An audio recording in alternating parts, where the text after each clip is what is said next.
क्या आप भी विकास लाइफ केयर के बारे में जानना चाहते हैं? आप भी ठीक करके देता हूँ। मैं कभी भी इस स्टॉक के ऊपर वीडियो बनाना नहीं चाह रहा था क्योंकि ये एक पेनी स्टॉक है और स्मॉल कैप में आता है।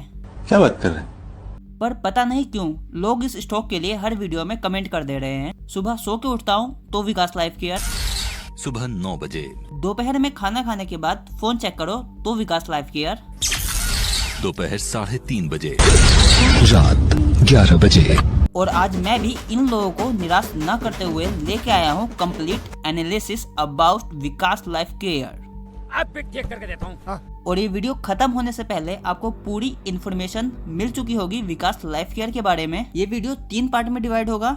हम फर्स्ट पार्ट में देखेंगे विकास लाइफ केयर का बिजनेस मॉडल, सेकंड पार्ट में हम इसके फंडामेंटल और टेक्निकल देखेंगे, एंड थर्ड पार्ट में आपको ये क्लियर हो जाएगा कि what should you do with this stock. Video की स्पीड आप 1.5x कर सकते हैं फॉर बेटर एक्सपीरियंस। अभी ठीक करके देता हूँ, अभी ठीक करके देता हूँ, जब से अभी ठीक करके देता हूँ। कब करेगा ठीक?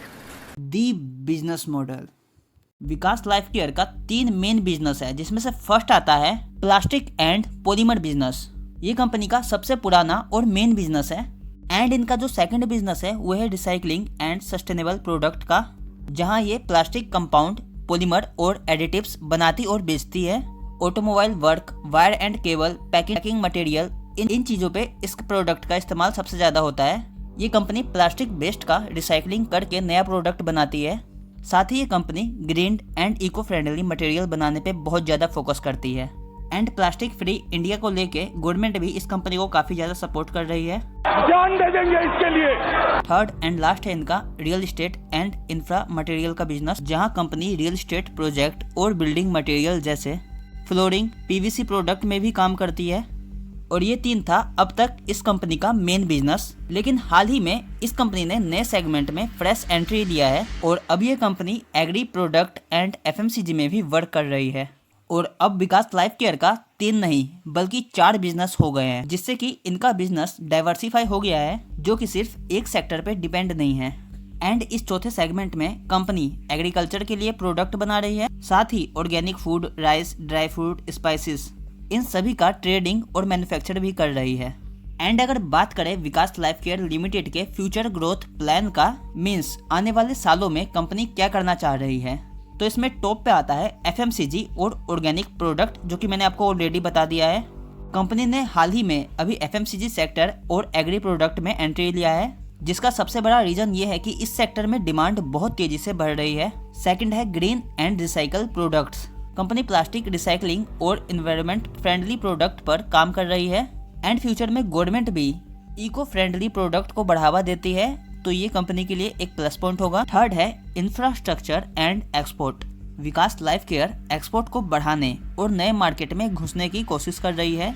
साथ ही डोमेस्टिक मार्केट में कंस्ट्रक्शन और पैकेजिंग इंडस्ट्री में भी ग्रो करना चाहती है। लेकिन अगर हम इस कंपनी के रिस्क फैक्टर की बात कर लें, और सिर्फ विकास लाइफ केयर ही नहीं, दुनिया की हर एक कंपनी ग्रो करना चाहती है। स्टॉक मार्केट में छोटी से छोटी या फिर बड़ी से बड़ी कंपनियां सभी स्ट्रैटेजी बनाती है। कितने के पास तो बहुत बड़ी रिसर्च एंड डेवलपमेंट की टीम रहती है, लेकिन क्या सभी कंपनी ग्रो कर लेती है? नहीं।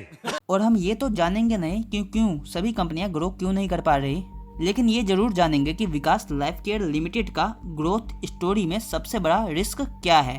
Number 1, high competition. Plastic, rubber और एफएमसीजी सेक्टर में रिलायंस, आईटीसी, एचयूएल जैसे पहले से ही बहुत बड़ी कंपनियां हैं, और विकास लाइफ केयर को इनके सामने टिकने के लिए स्ट्रॉन्ग मार्केटिंग स्ट्रेटेजी तो चाहिए ही, साथ ही कस्टमर को सही प्राइस में अच्छी क्वालिटी भी देना पड़ेगा। एंड जो सेकंड फैक्टर आता है वो है रॉ मटेरियल प्राइस। प्लास्टिक और केमिकल का कच्चा माल ऑयल से जुड़ा होता है, और ऑयल की कीमत बढ़ने पर कंपनी का खर्चा बढ़ सकता है। थर्ड है एग्जीक्यूशन। एफएमसीजी और ऑर्गेनिक बिजनेस अभी इनके लिए पूरी तरह से नया है। अगर मैनेजमेंट सही तरह से स्ट्रेटेजी नहीं बना सकी तो कंपनी का ग्रोथ थोड़ा ढीला हो सकता है। यह है विकास लाइफ केयर का सबसे बड़ा 3 रिस्क फैक्टर।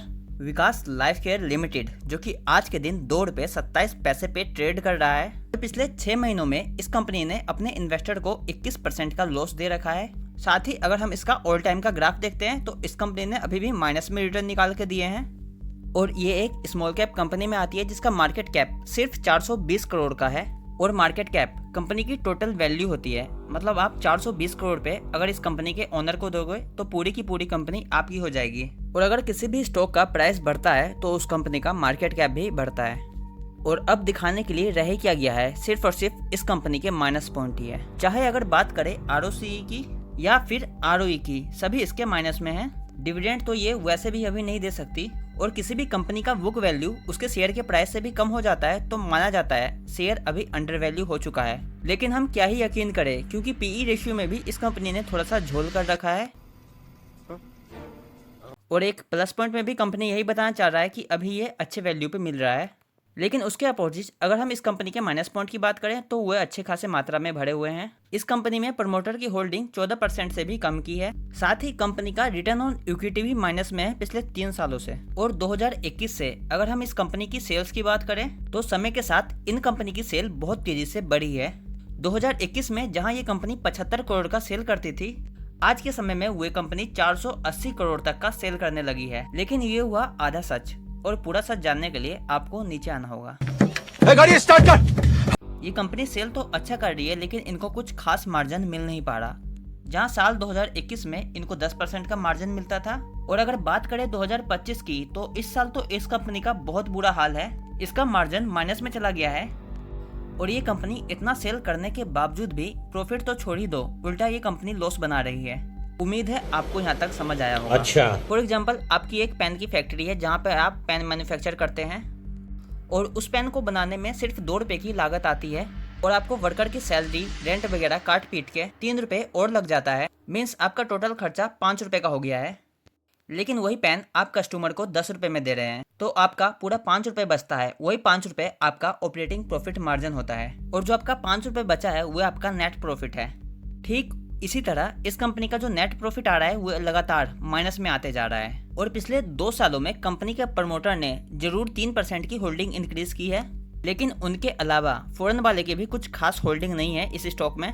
और जो लोग सबसे ज्यादा परसेंटेज होल्ड करके बैठे हैं इस कंपनी की, वह है पब्लिक, जो कि 85% होल्डिंग होल्ड करके बैठे हुए हैं। और स्टॉक मार्केट में जो एक्सपीरियंस लोग होते हैं उनको ये बेसिक बात पता होती है कि जिस कंपनी में पब्लिक की सबसे ज्यादा होल्डिंग है उस कंपनी का ग्रोथ करना थोड़ा मुश्किल है, क्योंकि स्टॉक मार्केट में कभी भी पब्लिक का प्रॉफिट नहीं होता। प्रॉफिट होता है इन 3 लोगों का, प्रमोटर, फॉरेन और डोमेस्टिक वाले।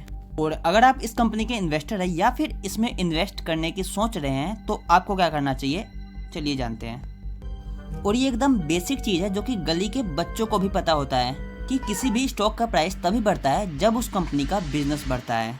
और अगर आपको लगता है कि ये कंपनी जो काम कर रही है वो हिट होगा, ये जो इनका रिसाइकल और प्लास्टिक का बिजनेस है, और साथ ही इस कंपनी ने अभी FMCG के बिजनेस में भी एंट्री ली है, लगता है अगर आपको इसके सभी बिजनेस चल जाएंगे तो आपको भी इस कंपनी के साथ चले जाना चाहिए।